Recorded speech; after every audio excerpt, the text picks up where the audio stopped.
Wrestling to the Max, Monday Night Raw Review.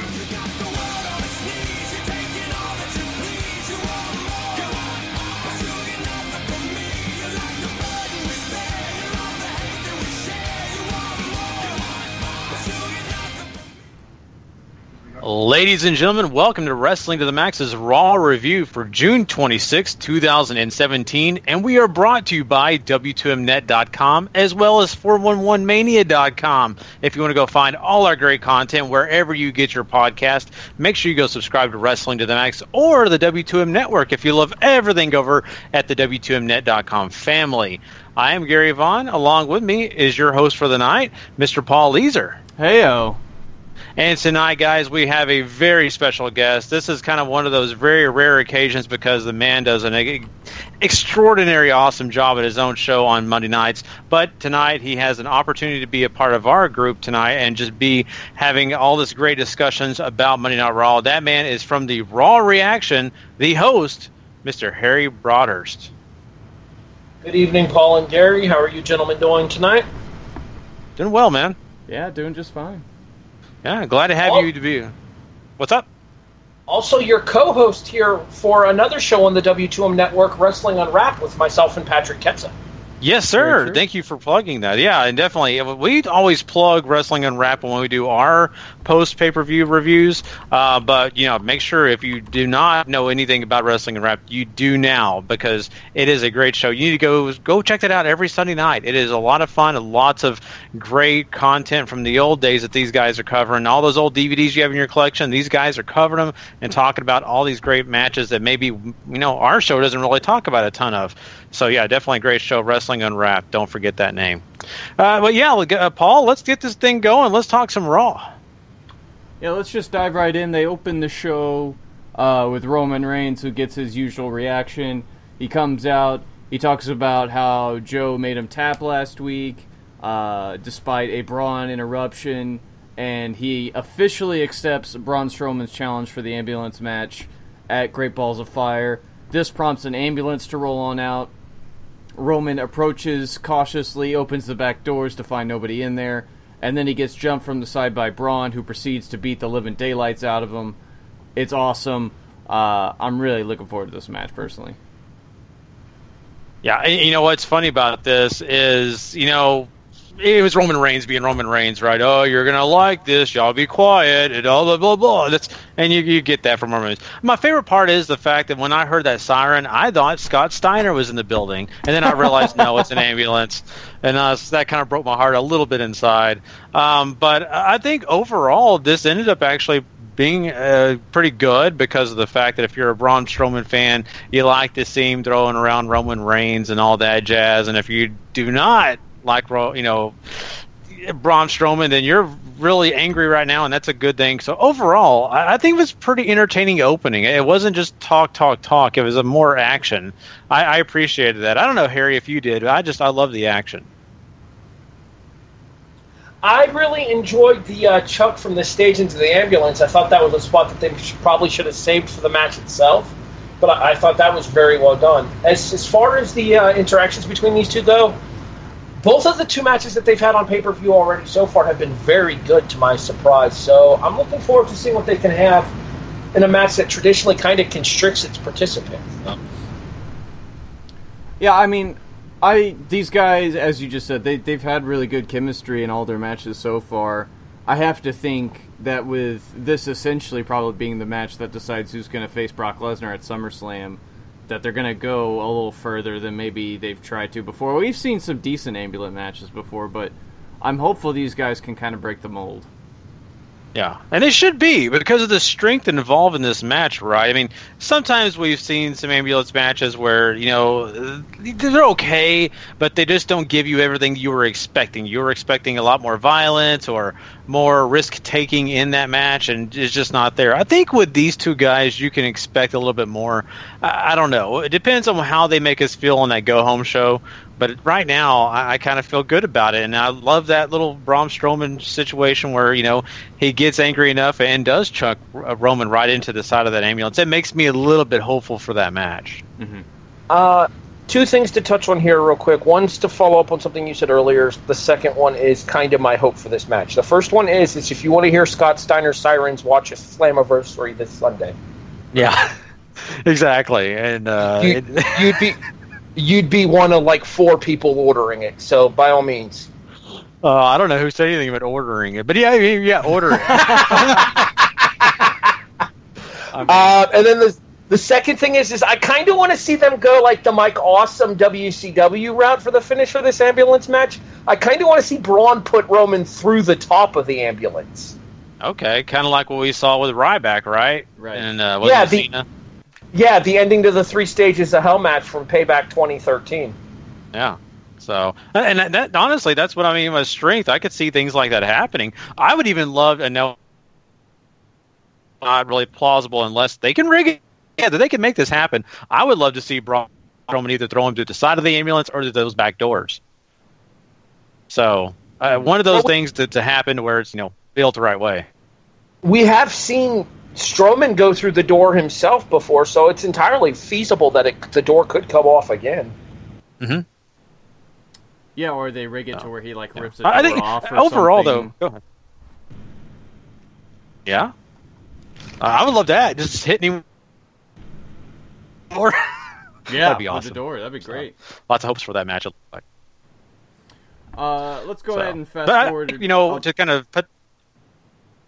No. Go ahead. Move on. I think we're on a time delay too because we keep talking over each other, which isn't good. Okay.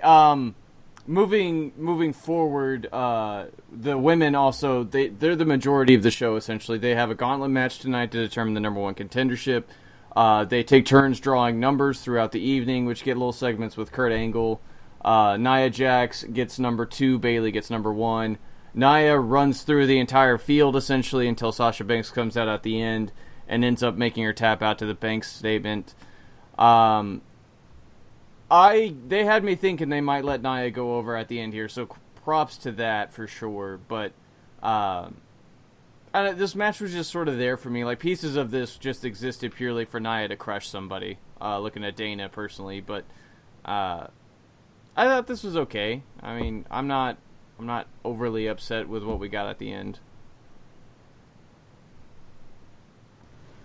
I'll go next on this match here. I think I saw somebody post this on one of the pages that I'm on, and I don't know if it was on the W2M Facebook group, groups.com/wrestling to the max, or if it was on the Yes Wrestling Facebook group. But basically, the post stated that that Nia pretty much established the pecking order in the women's division on Raw tonight. You have the bottom of the barrel girls, which are pretty much Dana and Emma. Mickey's just a step above them. Bayley's just a step above Mickey. And then Nia, Sasha, and Alexa are at the top of the division right now. And that's completely accurate based on the action that we saw between the 6 ladies tonight. Completely bought into Nia winning the match as well. And given the little tease that they did between the two a couple of weeks ago on Raw, would not have been opposed to it. I have called Sasha being the challenger for Nia, or for Alexa, excuse me, at the Raw July pay-per-view. I refuse to use that name. But I did call Sasha being the number 1 contender a couple of weeks ago, so I'm not surprised that Sasha won. But they did also have me believing that Nia was going to win as well. So, kudos, like Paul said, kudos to them for that. Yeah, and that's something that they needed to do to keep us compelled, to keep us viewing and watching, and really be curious to see if really she could run that full gauntlet. I mean, we've seen how powerful Nia Jax has been for most of her, WB career, NXT and WB, the main roster. And I think they wanted to prove a point here is, yes, she's lost matches. Yes, she's sometimes been knocked out of matches, but she is that strong.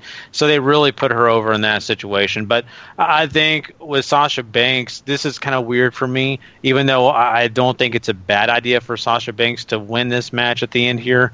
I do think it's strange for the fact that what was the last thing we saw? We saw her hanging out over there on 205 Live more than on Monday Night Raw, and really kind of doing nothing, to be honest with you. Yes, Rich Swann is great, and the cruiserweight stuff and whatever, but it's almost like, hey, you went from the bottom of the barrel, all of a sudden you're the number 1 contender.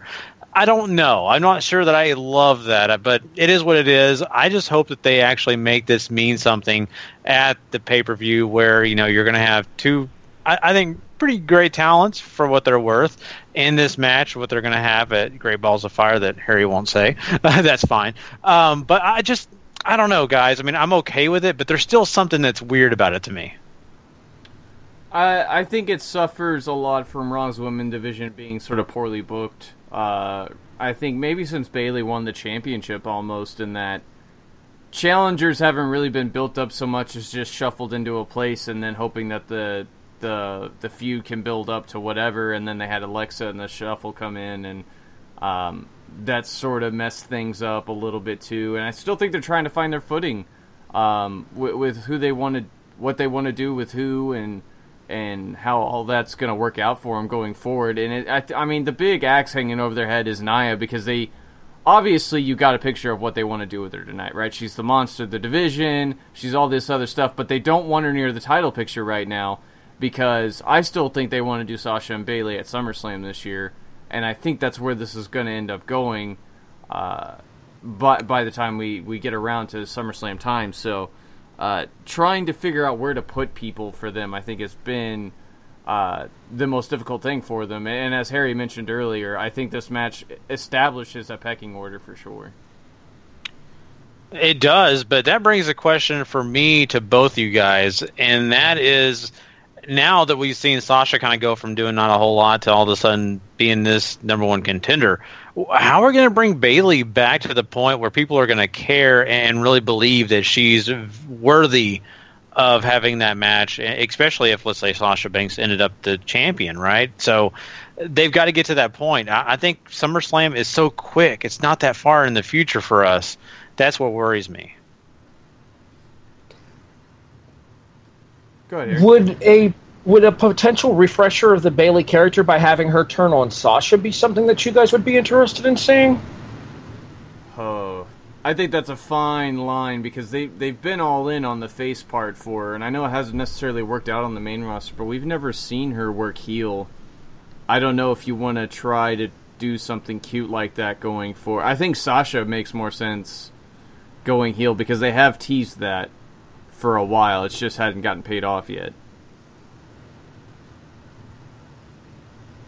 Yeah, it's true. It hasn't worked out just quite yet, and that's my fears. Once again, I mean, that would be a whole new realm for her in such a quick turnaround. I mean, SummerSlam, I know I keep saying it, it's not that far away, so the build to it's going to have to be pretty quick. It's going to be not one of those situations where you can have a slow burn. It's going to be more of a, hey, this is happening, let's go, let's do it, let's make people believe in it. And as much as Paul's been talking about this match, and as much as I've kind of said, yes, I would love to see, a repeat version, especially on the main roster, of Sasha versus Bayley, I've got to care about him again. And right now, I mean, we saw Bayley first one out of this match tonight. I mean, they're not really moving her along in a really strong, competitive way. Yeah, I think you're absolutely right on that front. So we'll see what they do going forward from there. Obviously, they have another week to try to make sure this title match coming up at Great Balls of Fire is going to be worth some time to get invested in. But let's talk about the other major storyline of the evening, and that's Samoa Joe essentially being a serial killer. Paul Heyman gets a promo early on. Joe sneaks up behind him and says, "This clutch that I'm about to put you in isn't for you. It's for Brock Lesnar whenever he shows up tonight." Brock does show up, and they go out to the ring. Heyman introduces Brock Lesnar, and Samoa Joe attacks him from behind and chokes him out on the ramp. It's totally awesome, and then he starts slamming him around. And this was just beautiful, beautiful work by Joe the entire evening. Not only his promo earlier, the sneak attack on Brock, and then, of course, Paul Heyman selling it after the fact, telling Joe that he should be afraid even though he isn't. And as much as he wishes he was afraid, it's great for business and all these other things. And Heyman even manages to work in the name of the pay-per-view in pretty well at the end, too. So that is the only time I have ever heard somebody use that pay-per-view name and not sound like a complete tool.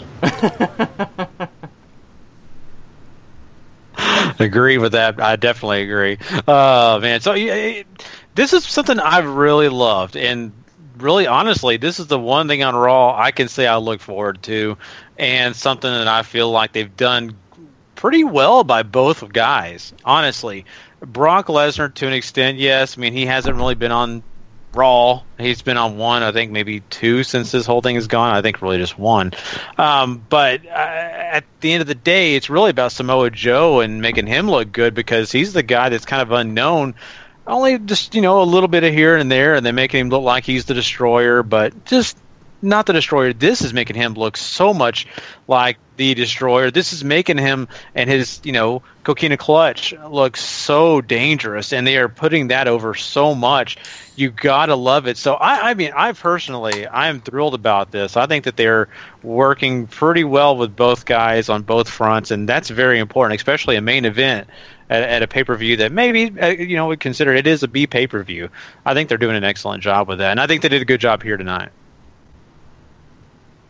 Much though I don't want to say this, I get a very unsettling feeling that with Joe dominating the build the way that he has, that not only is Brock going to smash him at GBOF, it's going to happen in under 10 minutes. That was something I was going to ask, is that with how dangerous Joe has looked here going towards that matchup, like, how much do you think Brock's going to run him over? Because clearly we're building up to a Brock Lesnar that's supposed to be this angry brute that's going to walk in and just absolutely annihilate him, and that's similar to what happened with... Good. I was just going to say similar to what happened with Goldberg. Kinda. I was going to say it's more of a scary proposition, because if you do all of this with Joe and suddenly he gets ran over by Brock, I don't know how many people are going to care about him post Great Balls of Fire. So, and especially if you don't have anything great for him to land on afterwards, it could be some real rough going. Mm-hmm. Yeah, with the way he dominated Goldberg at WrestleMania, Goldberg wasn't really hurt because he was leaving, whereas Joe would be sticking around, obviously, after GBOF. And where does he go from there if he gets his ass handed to him by Lesnar in Dallas? It's probably wishful thinking, and we know where that gets us when it comes to WWE.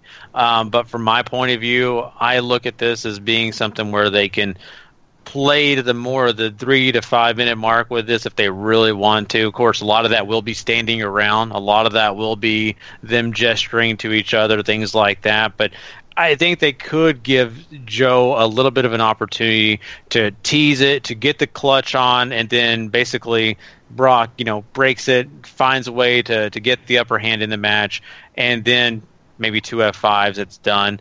But I still think that Joe will get an opportunity to look good. I don't think that he's going to look amazing. I don't think he's going to look like he's, a real contender. But I still feel like that they will allow him some shine here. That way, when he comes out of this match, he's not completely flatlined and dead when they get to that Monday Night Raw following Great Balls of Fire. At least that's what I'm hoping. Yeah, I have a very scary feeling that he's about to get trucked, and I don't like it. I know. Ugh, that sounds terrible. I don't want. Yeah, I mean, if he gets trucked, he's gonna. I mean, they stand to lose everything they've built with him so far, and the only thing I could think of is if Braun does defeat Roman at Great Balls of Fire, because that is the rumored opponent for SummerSlam for Brock Lesnar, then that's your feud right there for Joe, because obviously they still have some unfinished business from the match with Joe winning by a cheap manner and all that stuff, and the idea of Joe being Samoan and everything like that, even though Roman Reigns in the opening promo does call him Samoa Joe. There's still something to explore there, I'm sure. If he doesn't go at least 10 minutes with Brock, I worry that people are just not going to care about him afterwards. Yeah. And what can you do, though? I mean, that's one thing. What can you do? And I don't know that, because I really feel like it's all about building Brock Lesnar. That way they can tear him down when Roman beats him. That's the only thing I can say about that. I know that's their end game here, and that's what scares me, because really Joe is just a blip on their map when it comes to doing what they really want to do. Yeah, I mean, and you could say the same. I think maybe Braun was supposed to be that too, but then people started liking him. And Joe is getting huge reactions now for everything he's doing, so maybe that sort of steers the ship towards a different direction for him. Yeah, and I hope you're right. I really do, because I love Joe. So that's our. I think all three of us here would hope that Joe would get a little bit of love here, and allow Brock maybe to do what he needs to do to still look good for Roman Reigns. For sure.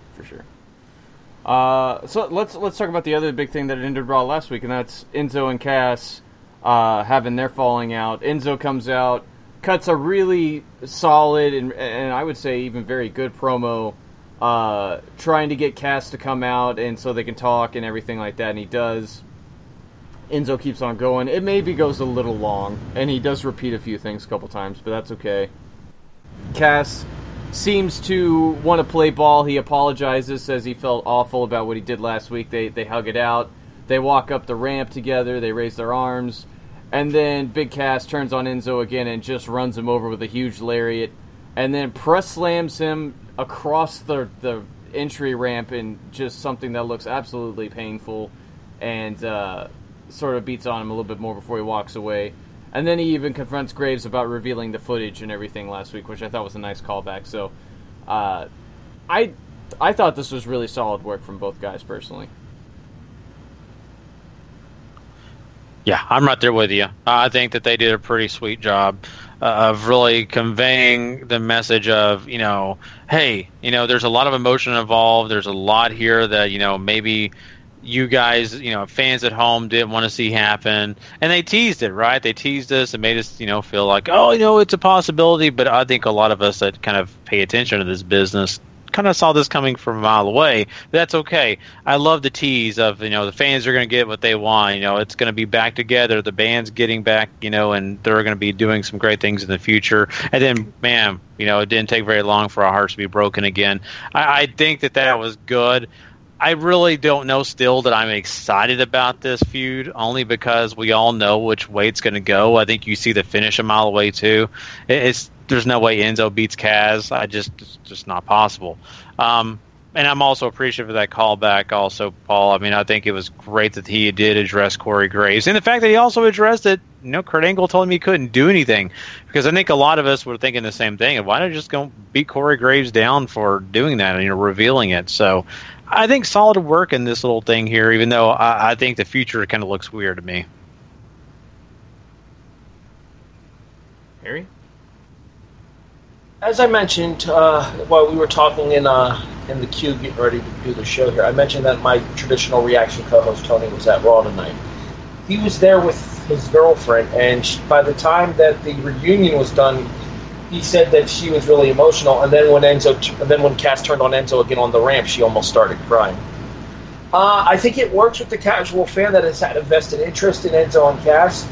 To people like us, though, I think we were kind of waiting for Cass to attack him, though. And part of my concern is that with what happened between Gargano and Ciampa at NXT TakeOver, with the attack happening on the ramp after the event was over there, it kind of takes a little bit of the sting out of the Enzo and Cass on the ramp thing for me. That being said, that press slam on the ramp by Cass looked brutal and frankly isn't a bump Enzo should have taken. Well, we know his injury history, right? I mean, it's really not all that great, so you're right. That's probably not a great bump for him to take because he doesn't need any more spurts of, hey, I've got to be out another 3 weeks, And he even addressed that in his promo, too, talking about the fact that Cass was there for him when he woke up in the hospital after getting knocked out at the pay-per-view last year. Mm-hmm. Yeah, very true. Yeah, I think Enzo, like I said, he did a great job on the promo and stuff. He came across very sympathetic here. I mean, he did his job, right? This is what Enzo's good at. And, I mean, the other thing that he's good at is selling. And, I mean, he certainly looked like he died after he got chunked across the ramp. So props to him on all that, too. Yeah. You're absolutely... Oh, sorry, Gary. You're absolutely right, though. It's a waiting game to see how much they're going to let this go, how much is Big Cass going to benefit, and what they're going to do with Enzo afterwards.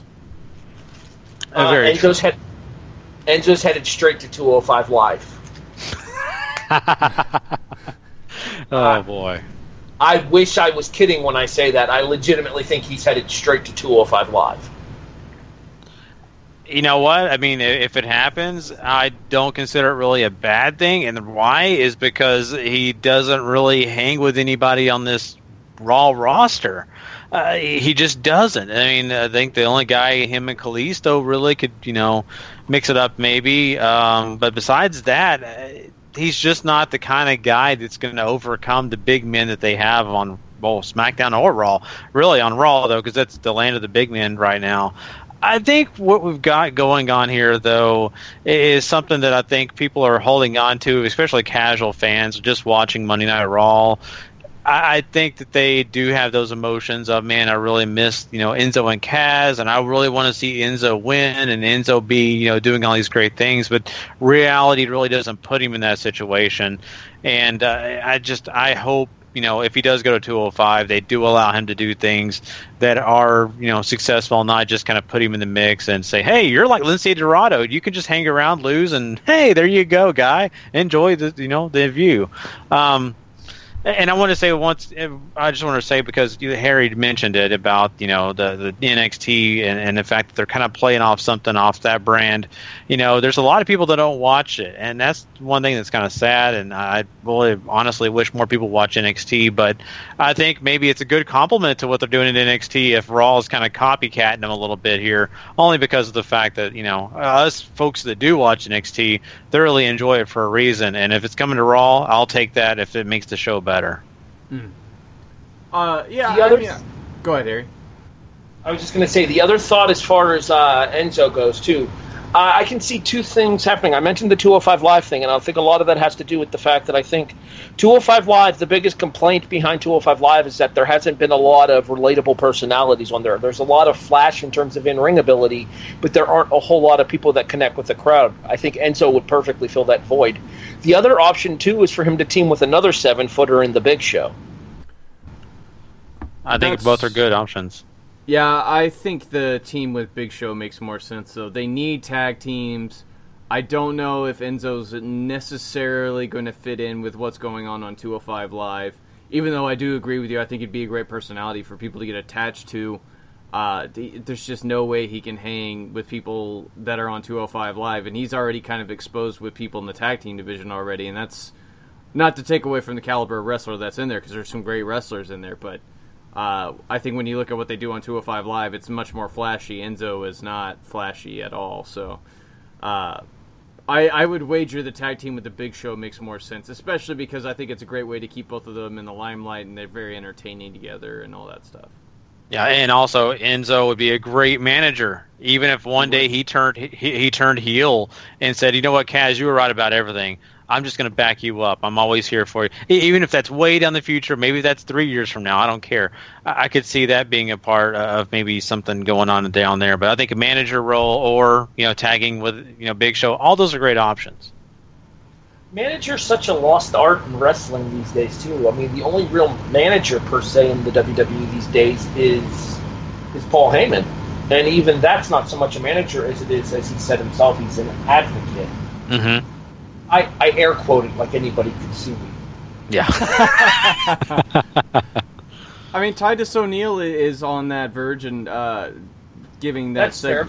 Yeah, I mean he's representing Akira Tozawa whether he wants to or not, and Neville destroys Lince with Tozawa at ringside. Neville and Tozawa go face to face, and then Titus interrupts and says that, "Hey man, at Great Balls of Fire, it's going to be you two for the Cruiserweight title." So, managing it up is Titus O'Neil. I'm curious as to your guys' prediction for that match, because I said many times before, even going all the way back to when Gallagher was the challenger back at the what was it for February?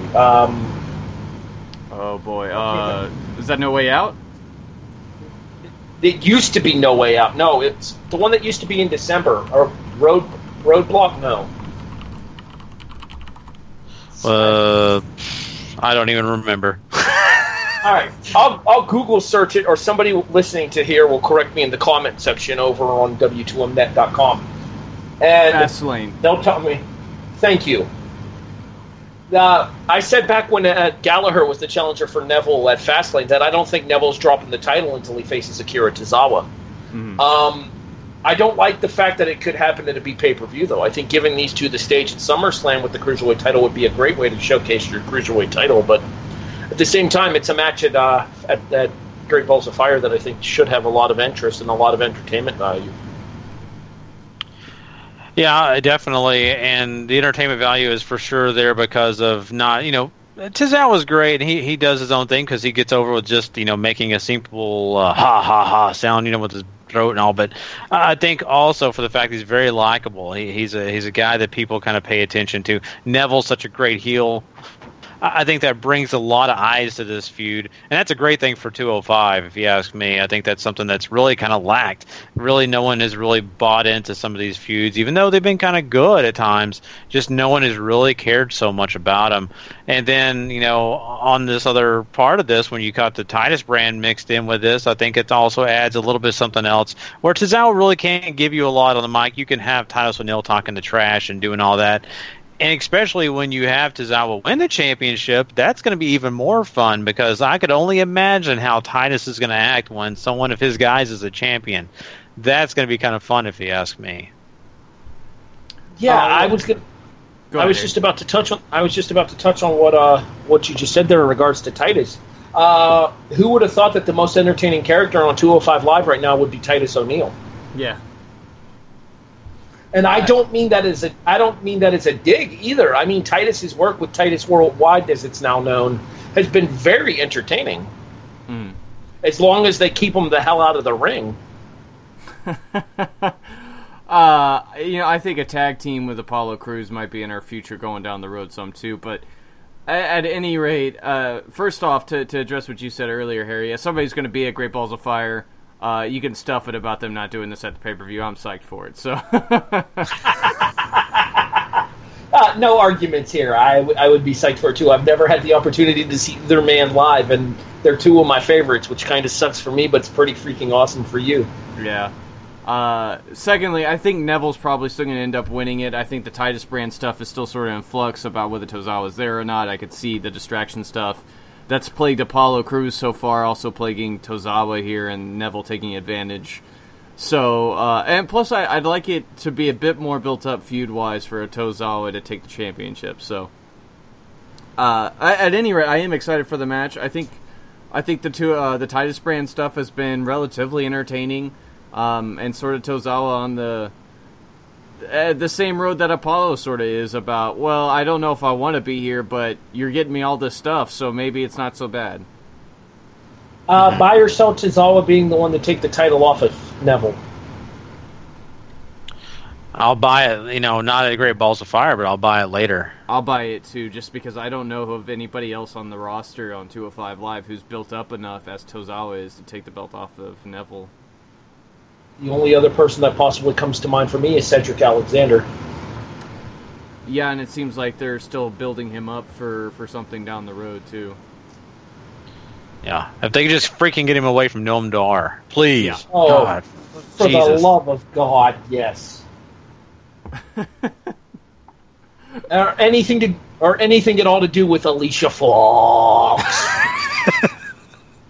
Please. Well, if we're going to talk about Noam Dar, let's just go ahead and change the subject. Miz TV was a thing. Miz and Maurice come on down. They have the ball people from the NBA, Big Baller brand, all this stuff. I'm not overly familiar with them, so this did nothing for me for them being there. And I know the dad is a loudmouth, and they played up on that, and he wouldn't shut up, so this kind of made me tune out pretty quickly. This ends up with a bunch of arguing. Dean Ambrose comes out. Says, he's there wearing their shirt, and he'll do anything for a free shirt, so he's here to fight the Miz some. And he teams up with Slater and Rhino to take on Miz and his Miztourage, which is just an awful name, but I didn't think this match was bad, and it certainly does keep the feud going onwards. Gary, you want to go first, or do you want to? No, Harry, I want you to go first because I know you've got a lot to say about it, so hit it up, Harry. All right. Well, I'm going to save the elephant in the room for the very last thing we talk about because I think it deserves its own space here. But as far as the six-man tag goes, I thought the six-man tag match was entertaining, and I'm glad to see them finally doing something with Bo Dallas and Curtis Axel. I think Curtis has been one of the most underutilized talents in the company for the better part of the last 4 years, and short of giving Bo Dallas a Lion King gimmick, this is about as good as it's probably going to get for him. Oh, boy. I would love to see a Lion King gimmick, though. Oh, man. It's nice to see Heath Slater and Rhino getting television time as well, even though the rumors are that they're going to be separated as a team relatively soon, which is unfortunate for both guys, but I actually like them as a team, and I feel like the Raw Tag Division needs them right now, especially with the breakup of Enzo and Taz. So the six-man tag match I thought was actually pretty decent. I had no real complaints about it. I do like the fact that the Miz Taraj, and yes, that is a dumb freaking name, was able to pick up the win and actually give them some kind of footing and some kind of momentum going forward. Yeah, I think overall, I mean, you guys said I don't really need to talk about the match. It did what it did, right? It was okay. I think all involved have some great opportunities in the future if they were to allow them to. The one thing that does bum me out is what Harry pointed out there about Slater and Rhino. Those guys are a lot of fun. They really never focused on them on Raw, which I get it. They got a lot of things to focus on, but SmackDown just did an excellent job of playing the comedy up with them, playing a lot of things that I think really made them fan favorites. And then here, they're just kind of another face. So, now those guys splitting off, I don't know what that spells for either guy. I don't really think it does anything super special for him, just being separated. And then you go over there to the Miz Taraj, and I'm really happy for Bo Dallas. I mean, this guy needs some momentum some way, somehow, and same with, Curtis Axel. So, I mean, I think at least they're doing something. They're on TV. Very happy with that. I want to say that I am very happy with one thing this week. They did not do the whole Maurice getting, accidentally spilled on or accidentally getting mad because Miz, made some kind of flub, or Dean Ambrose made some kind of Bugs Bunny thing happen where Daffy Duck, which is the Miz, screws up on something. I'm glad that was not a part of this. I'm just so happy. That makes me feel better. I was getting kind of sick of it, and just this is a breath of fresh air, something new. It doesn't involve her. It's not all about her. So all that was good for me. I think, all that works out, and then when we get into that whole thing before the match, and a lot of the things that Harry's going to touch on here, I'm with Paul on the fact that I may not be a huge fan of these guys coming in and the baller brand and all that is. I know a little bit about them. I follow the NBA kinda to an extent because a buddy of mine loves them, but I think the faces and the name power is there, and it helps Raw because people are really paying attention to them. ESPN, every sports station in America is probably going to be talking about them tomorrow morning and showcasing Raw, and Vince is going to love it. But it's also a danger factor in that. It's also a factor of if people don't know these guys, they don't care. And it got to be hokey. It got to be cheesy. I didn't love it, to be honest with you. I really was not a fan of it, but it was what it was. I know what it was there for. That's to get eyes on WB, right, Harry? Absolutely, and I completely understand where they were coming from by bringing in the big baller brand with Lonzo LaVar and LaMelo Ball. Like, I get it. I understand it. It doesn't necessarily mean as a wrestling fan I have to enjoy it, but I understand it, which I was okay with. Like, I can just kind of tune it out there. That's not that big of an issue for me. I can just kind of tune it out. I can use that opportunity to go use the restroom, go get a snack, something that Raw's still on in the background, and I'm still casually paying attention, but it's not something I'm going to sit down and focus on until we find that somebody else's eyes are going to be on Vince's company now, courtesy of LaMelo Ball. And that company that's eyes are going to be on Vince now is going to be the Federal Commerce Commission. The FCC, or excuse me, the Federal Communications Commission. Yeah. LaMelo said a bad word tonight. A very, very bad word tonight that you cannot say on television. As Dean Ambrose was making his entrance, and if you guys want to listen to the audio for yourself, I encourage you to check out Larry Zonka's review on 411 Mania of Raw. He filled in for Tony tonight since Tony was at Raw. He posted the short clip of the video uncensored. I will not use the word personally. I despise the word. As Dean Ambrose was stepping onto the stage, LaMelo Ball is caught clear as day saying into a live microphone on a WWE show, "Beat that N-word's ass." Oof. That is tough. That is going to get some exposure in all the wrong ways. Yeah. Don't get me wrong. I understand the desire to include celebrities in the show. Like, I wasn't even completely against the guest hosts because I thought some of them were entertaining. But at a certain time, when you work with celebrities, you run the risk of putting the wrong kind of exposure on your property, on your intellectual property, on your company, on your brand, on your division. And especially when you have a TV PG moniker, which these guys clearly do not fall in line with. Mm-hmm. And in the process of doing that, you're going to risk offending the casual viewer. You're going to risk running up a massive fine for this because I'm sure they will be getting a letter and or phone call from the FCC about it. And you run the risk of, as Paul and as Gary have touched on about the fact of this being on SportsCenter and stuff and on all the news stations, it'll be on all the news stations now for all the wrong reasons. Yeah. You know, and it will to that point. I think, luckily, it wasn't Alonzo saying it. If Alonzo would have said that, I think we would be really turning the heat up. The fact that it's his brother, I think that kind of makes it a situation, but it doesn't make it the big banner news story that it would have been if it would have been Alonzo saying it himself. You know, freshly onto the Lakers, big-time star, supposed to be the next big thing, you know. I think that would have made it a lot worse, but it's going to be in the news, like you're saying. It's still going to be a big deal.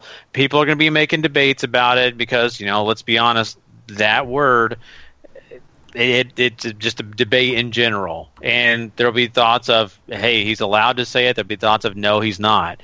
All those things are going to come out into play. All of it, though, is negative. All of it's negative, and WB doesn't really need that. They need the exposure. That's why they did this. That's why they contacted these guys. But they may be getting that wrong exposure that you're talking about, Harry. Yeah, absolutely. And, you know, like Harry said, this is the risk you run when you bring in this kind of, these kinds. I don't mean this in like any terrible way, but I mean, you know, there's a certain cachet of culture that goes with NBA and being black and stuff like that, and I think I'm trying to just go in the wrong direction here, but you know, it's going to end. It's not going to end. Allow me to help you out. They're appealing towards a more urban demographic by having the Big Baller brand, specifically the Ball family, on this episode of Raw. They're appealing towards a more urban, because your traditional NBA fan is not necessarily your traditional fan of the other three major sports. Right. It's one of the few. It's probably the biggest. Well, I'm going to just come right out and say it. It's probably the biggest black marketed sport of the major four, because the vast majority of the stars in the NBA are African American. Right. So it's that urban subculture that they were trying to reach out to by having the appeal to the Big Baller brand there, and I get the appeal of also having Lonzo in the Staples Center where he's going to be playing his games next season. Much like Paul, or much like Gary, I'm only a casual NBA fan, so I really don't care one way or another about these guys. I do watch college basketball, and UCLA is my favorite college team in the Pac-12, but I don't care enough about them in order to have watched this segment because of the fact that they were through UCLA. Mm-hmm. Yeah, and that's all. You know, a great point. And you know, I think in the long run, it could be something where we're getting some press coming out, but WB, of course, this will be done. They're not going to acknowledge it. They're not going to probably really do anything about this, and that's fine. They don't really need to. They need to allow everybody else around them to kind of circulate through this. But I think what their vision is going to be is that, hey, we were reaching out. We wanted this to be, you know, seen. It was seen. We hopefully grabbed a new market out there that we try to reach, you know. But they don't always do the best of jobs. But they're trying their best to do something to help their ratings, which this hopefully, I think, for their sake, you know, if it didn't gain the ratings, maybe it'll gain some ratings in the future. But, you know, it is what it is. This is stuff that happens on live TV. When you've got a show that's on, you know, live TV, you know these things happen. It's not the first time that bad words or controversial things have been said on a Monday Night Raw. And not only that, on sports in general. I can't tell you how many games, guys, I watched in college football last year where I heard the F-bomb dropped. I was like, good God. I was like, I'm so glad my daughter's not here in the fourth quarter watching this game with me. No, I completely agree with that. A lot of live sporting events and stuff, you get that kind of culture, especially because the cameras are in so close nowadays. Mm-hmm. And they're taking you right inside of the action. So obviously words are going to come through that shouldn't come through, but are because you're in so close. Let me ask you guys this quick question here as far as this whole thing goes there. Yes or no, do you think they pulled the plug on it as soon as LaMelo said what he said? I certainly hope so. Because it seemed like as soon as Ambrose came out and Ambrose said the thing about the T-shirt there, they seemed to cut to commercial really quick to me. Mm-hmm. Yeah. I think you're right. I think they said, hey, if anything else is going to happen, we'll just save it till after the commercial. We clear everybody out of there. We don't need any more talking. Yeah. So, and that's once again, it's brave to give guys you don't know a lot about a live mic. I mean, if you think about some of the other guys that they've brought in the past, they didn't allow a lot of those sports figures that are not WB superstars to hold the mic very long. Mm-hmm. If I remember right, I mean, you could even go back to Tyson. I think Tyson did a little bit. He didn't say a ton.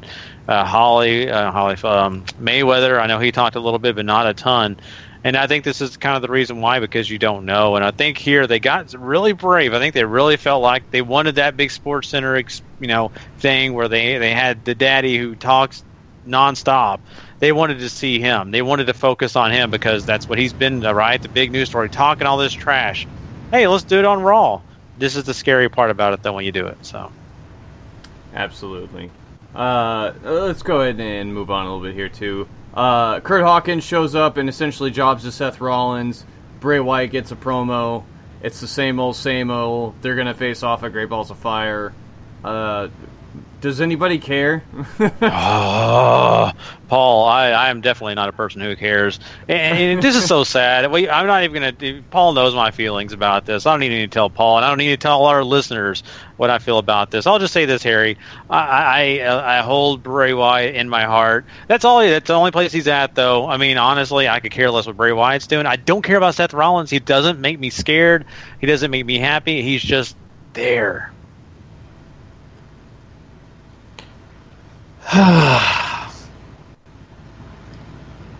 So maybe Seth will move on to better things once this is over with. I love Bray Wyatt. Longtime listeners of the show know that I'm a huge fan of Bray Wyatt. I've loved the character since the NXT days. I've loved everything about it. I love the fact that Luke Harper came in as a dominating badass, the big dude who really was tall, didn't have to say much, and was over as hell. That being said, ever since Bray has separated seemingly from his family, he has done both jack and crap as a singles wrestler, and there is no reason to believe that he is not going to Great Balls of Fire to do anything more than jack and crap against Seth Rollins.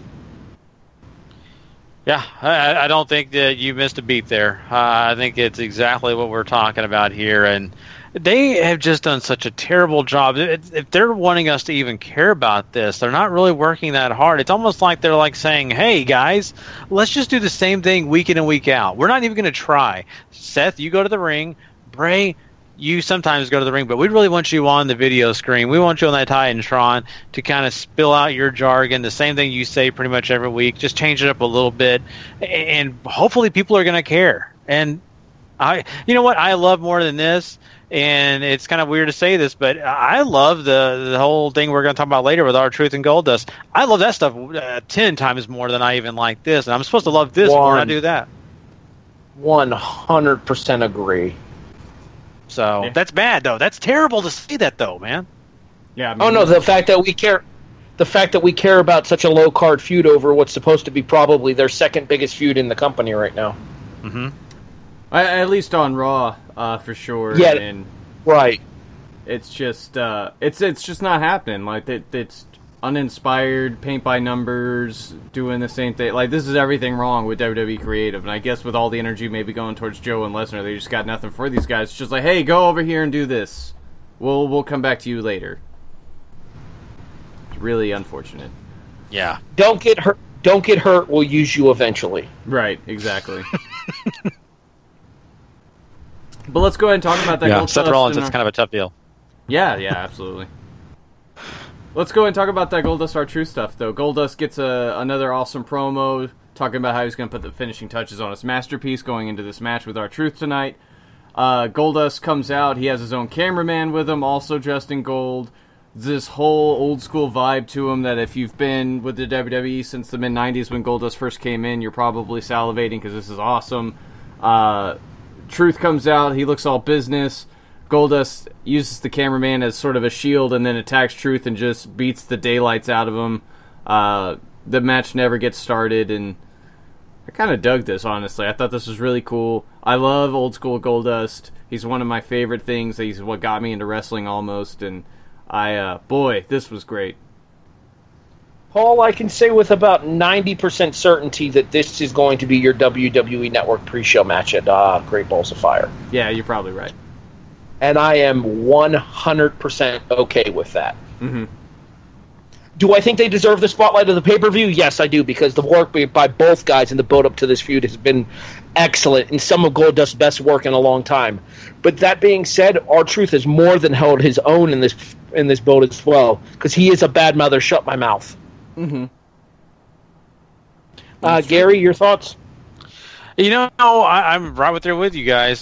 This is stuff that we can actually grab onto, right, because of the fact that we're reliving the old Goldust. We're just enjoying that. It's vintage, and that's something that I'm just enjoying every minute of it. R-Truth, I mean, he didn't have to do a lot on this episode of Raw, really, because he didn't really have that rebuttal video package or anything like that. But what we did have here is us to have sympathy for him because, well, Goldust did the heel thing, cheat, and, he gets beat up a little bit here. I think, though, it fuels the fire even more. I think you guys are totally right on about this being the pre-show, which is a shame. It should not be the pre-show because, we just got through talking about the match before this one. That should be the pre-show, but it is what it is. Maybe, they'll build something even better. I'm loving every second of this. This is just fun for me. I agree with you wholeheartedly. This has just been a fun ride. It's nice to get to re-experience Goldust stuff from way back when again, and Truth seeming motivated too, which is always nice too. Mm-hmm. The last thing we have to talk about is the tag team stuff with the Hardys teaming up with Finn Balor, which they made a big deal about that being a first-time team-up as they take on Cesaro, Sheamus, and the Drifter, Elias Sampson.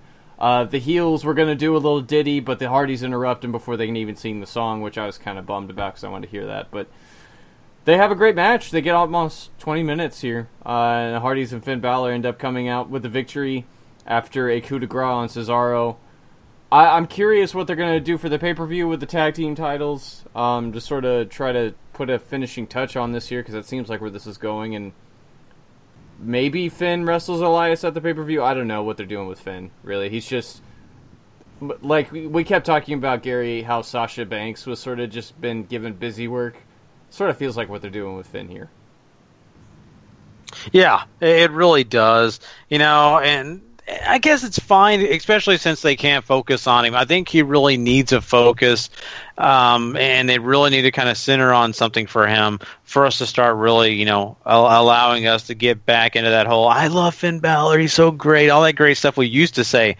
Right now, with him being a little bit out of place, a little bit lower on the totem pole of, priority for WWE, I think it just kind of sucks, but I get it. There's a lot of other things that they've had going on that they need to kind of work out before they get him involved in anything bigger. So we'll see. I'm at least glad that he's on TV. That's the one thing I will say, because sometimes they'll hold guys off and say, until we get something going, we'll just keep him out.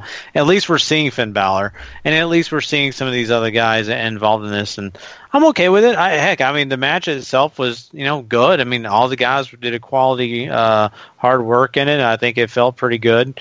I'm just glad that Finn did get the win here, though. That did make him feel special, right? It wasn't just hey, the Hardys won again. So, mm-hmm.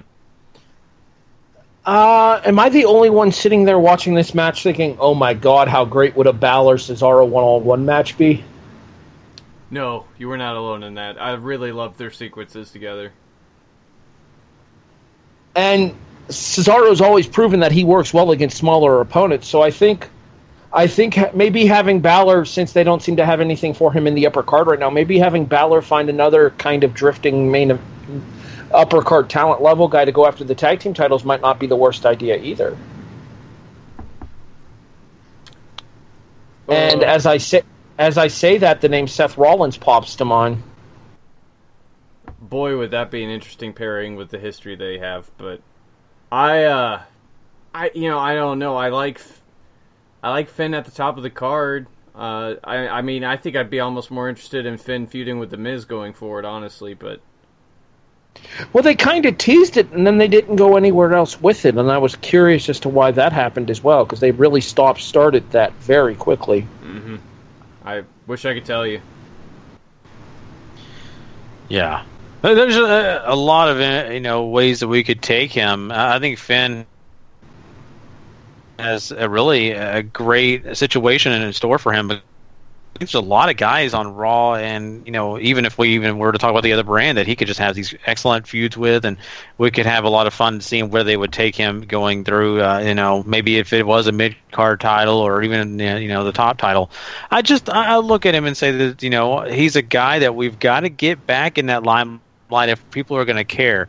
And the reason I say that is because, sure, he's got some of the mystique about him to an extent, but not a lot. They really don't do what they did in NXT, where they really, made the demon part of him a big deal. They talk about it all the time, but it's really honestly not a big deal here on Raw, and not enough for people to grab onto, especially the casuals. They just hear about things they never see, and I think that could be a problem down the line, especially right now. They're just kind of doing that. So we'll see. I mean, I still think that there's a lot of great things in store for him. I think all these feuds you guys are kind of throwing out there are definitely not bad ideas. But, I mean, I finally want to see it, if I could say it that way. I'm kind of tired of waiting. Mm-hmm. So, really quickly, did you guys enjoy, and it's kind of weird to say this, but on commentary you had Josh Duhamel a part of it, the actor, and kind of talking about some of his stuff.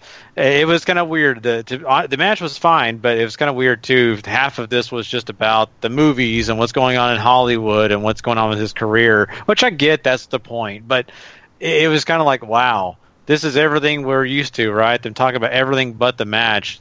It's all about Hollywood. I feel like I was listening to Access Hollywood while I was watching Raw.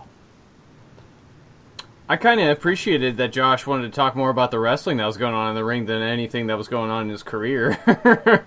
No, he did a good job. I'm going to say this. The guy, if he doesn't know a lot about wrestling, he was pretty good at really going, oh, did you see that? Oh, great shot. Things like that. It's like, this guy could be a color commentator. Yeah. I think he certainly had that in him. As somebody who doesn't really particularly care about the Transformers franchise, Josh Duhamel hasn't been relevant to me since Las Vegas was still on the air. But that being said, like you guys pointed out there, I did enjoy him. I did enjoy him interacting kind of in regards to what was going on in the ring and trying to kind of downplay what they were talking about in regards to the other projects that they obviously Vince wanted him to plug in through what's going on with WWE Studios and then through USA Network. Mm-hmm. Yeah, I didn't hate it. It just kind of felt like it was almost like, hey, tell us, run down everything you're doing, and I want to talk about this movie. And he was more interested in the match. That's what's kind of made me laugh a little bit inside. So I don't think he was the worst they've ever had. I think he's actually pretty good at what he was doing, but it just kind of rang a little funny to me when I was listening to it. Well, we can say this much. He was definitely not the worst celebrity guest on the show tonight. For sure. For sure. He's got that going for him, at least. I mean, yeah, that covers all of Raw for us, too, so there's not a lot left for us but to put a number on this bad boy. Harry, what's your rating? May I request to do something that I traditionally do on Monday nights? Yeah, go for it, buddy. How would you guys like to give a final reaction for tonight's episode of Monday Night Raw? Ooh, I like that. Let's do it, Harry. All right. Gary, I will start with you then. Favorite match or moment from tonight's episode? I think, my favorite moment, I think, will have to go down as with the coquina clutch on Lesnar. I think that really made it was just exciting. It had that big fight feel. I love that. Paul? Maybe just to go a little bit of a different way, Braun Strowman attacking Roman Reigns at the start of the show was a great way to start this episode of Raw off, especially throwing him into the ambulance where you could see the side of the car dent about two inches or so. I'm going to go with the fact that we actually had an episode of Raw that was particularly in-ring focused, and that while, there were distracting factors during a couple of the matches, a lot of what happened on tonight's episode actually did occur between the three ropes of the squared circle. I like the fact that they let the wrestlers tell the story in the ring rather than focusing on backstage segments and interviews in order to get across everything that they were trying to do. All right, if you've listened to this show, this shouldn't surprise you. My least favorite moment tonight was Miz TV. Which is funny because, Miz TV had a reason to be hated, I think, and I didn't like it as much, but I'm sorry. And Miz TV was still better than having to sit there and listen to Seth Rollins and what we got with all that with Bray. Yeah, that continues to just be a giant black hole of boredom, and that's certainly my worst moment for this episode as well. Okay, now we get to the thing that you guys usually do, and that is slap a rating on this. I'll go first here since I'm the guest. I'm going to give tonight's episode of Raw a 7. I like the fact that it was, as I said, so wrestling-focused as it was. More or less, the interviews that did happen did not disappoint. The Samoa Joe Brock Lesnar segment was fantastic, even though I have my worries about where it's going. The opening segment with Braun and Roman was fantastic, even though, again, I have my worries about where it's going. Seth and Bray was, there. And then Miz TV was what it was. We've kind of talked about this already. So I'm going to go with a 7. I'm not far from you. I think I'm a 7 too. I think for the fact of a lot of the reasons you just pointed out, Harry, and I will say this too. Last week we got the women's division really kind of having a very small part of that show, and me and Sean were joking about the fact that we thought they weren't even going to have anything from the women's division on Raw last week.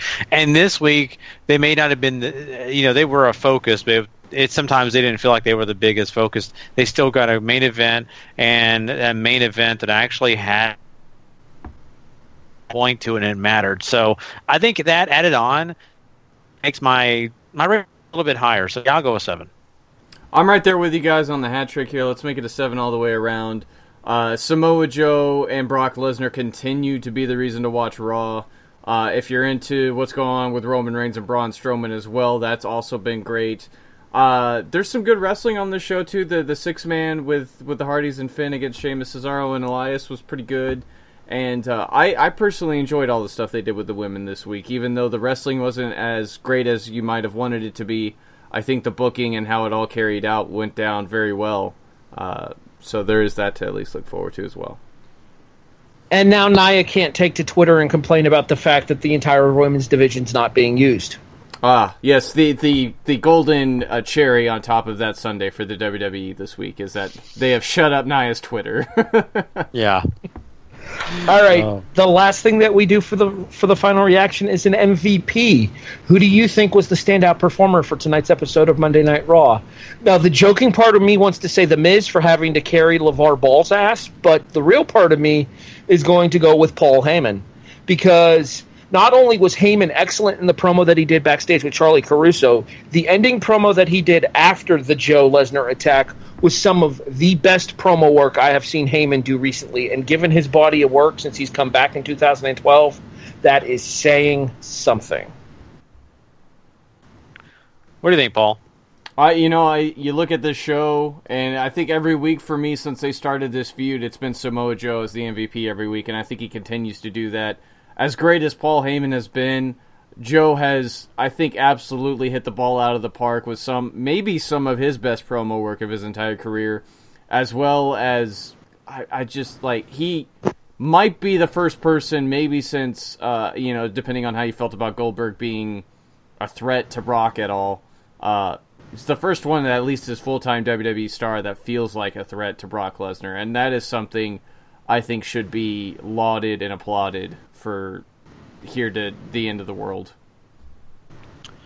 Yeah, and both of you guys have great MVPs. It's really tough because those are the two guys, honestly, in my mind, that was kind of mulling back and forth, and I was also thinking about, do I want to, give it to somebody else like Braun Strowman, and I think I'm going to go with Samoa Joe as well. Once again, the reason he was one of my favorite moments of the night was because, he just felt so ridiculously strong on this episode, especially with him teasing Paul Heyman that he was going to choke him out again. I love that. It felt so good. His presence in the room, it mattered on this episode of Raw. So I've got to go Joe too, but hey, Paul Heyman is right there along with him. I think Heyman just excellent work on both those guys. So you really can't get enough if you're watching this. But yeah, that really wraps up our show. Before we get out of here, I am going to ask Harry one last thing before I give him his chance to plug his shows. Me, Paul, and Sean have been talking about Elias Sampson a lot. You followed that guy since he was the Drifter on NXT. I just got to know, Harry, your opinion about how they've done with him, because they didn't showcase him a ton. He had a match, he did good, but what do you think about it? What you've seen so far in him and his Raw, time with Raw? You're asking the wrong person that question, and the reason I say that is because Elias Sampson is a local boy. Uh-oh. Elias Sampson started in the wrestling business as Logan Shulo in Pittsburgh.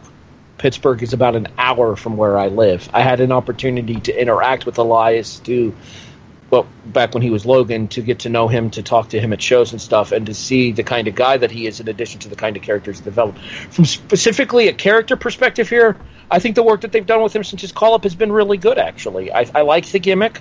I really like the fact that he was just wandering around backstage like he had all access to all of the buildings that they went to for some odd reason. But the Drifter gimmick, it works for him because it's something that he's definitely committing to, and I think that commitment is coming through in regards to his promo work. Mm-hmm. There have been a couple of swing and misses for his promos. There was one a couple of weeks ago on Raw, I believe that it was just god awful because they did not read the temperature of the room and it ran way too long and it was just not entertaining. And then he did the one the following week where he had the microphone testing, where he was tuning his guitar and testing his microphone and just generally annoying the audiences, which I thought was phenomenal because it was completely, how can I say, it was a complete douche level heel move to do, and he played it off perfectly. I think there's potential. I don't think he's realized what he's capable of yet, but I think there's potential, and the fact of the matter is he's still very, very young. Yeah. And you're right, and I appreciate that, because I just was kind of curious what you were thinking about him, and I think for the most part, I think what we've talked a lot about on this show is the fact that we've actually really enjoyed him on the main roster compared to NXT. NXT, I think all of us could just kind of do without him. For the most part, but this is a different show. They present him in a completely lot better way, if I can say it that way, I guess. Just the opportunity that they're giving him is really good, too. So I'm really happy for him, just for that, So I think part of the thing with him on the main roster as well is that with NXT, you have a lot of like those gimmick-driven characters, like No Way Jose, like a Ty Dillinger back when he was down in NXT. Whereas on Monday Night Raw, mostly people are just amplified versions of themselves. You don't have a whole lot of gimmick-driven characters, whereas Elias Sampson is a gimmick-driven character. Mm-hmm. Yeah, that's a great point. So, yeah, definitely. Thank you so much for telling us that, Harry, and letting us know your opinion. I just had to know. But, yeah, that concludes our show. I do want you, Harry, to plug your show and let everybody know where they can find you on the various projects that you work on. All right, well, the main one to plug is obviously Wrestling Unwrapped, since it is a W2M Network presentation.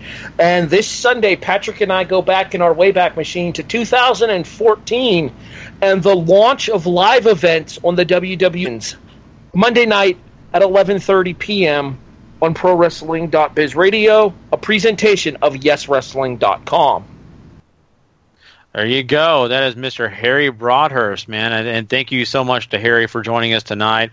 That is really great that he had that opportunity to be a part of this show. I know, once again, he does his own show on Monday nights, but it's been so much fun having him.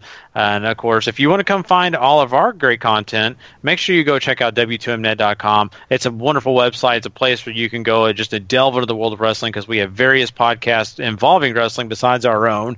And also, don't forget there's other things on there like sports, right? If you love sports, you like video games, there's just so much to offer over there on W2Mnet.com. Hey, if you want to come find us, make sure you go search out Wrestling to the Max on whatever you listen to podcasts through. Also, the W2M Network is also a place to go subscribe to if you like all sorts of great content when it comes to entertainment, sports, wrestling, everything under the sun. Just go subscribe, rate, and review as well. We appreciate your time. I am Gary Vaughan. That is Paul Leazar, and we will catch you guys down the road. Have a good one, guys. The following podcast is a W2M Network original production. Visit W2Mnet.com for all of our other great podcasts, plus news, reviews, articles, and opinions from the worlds of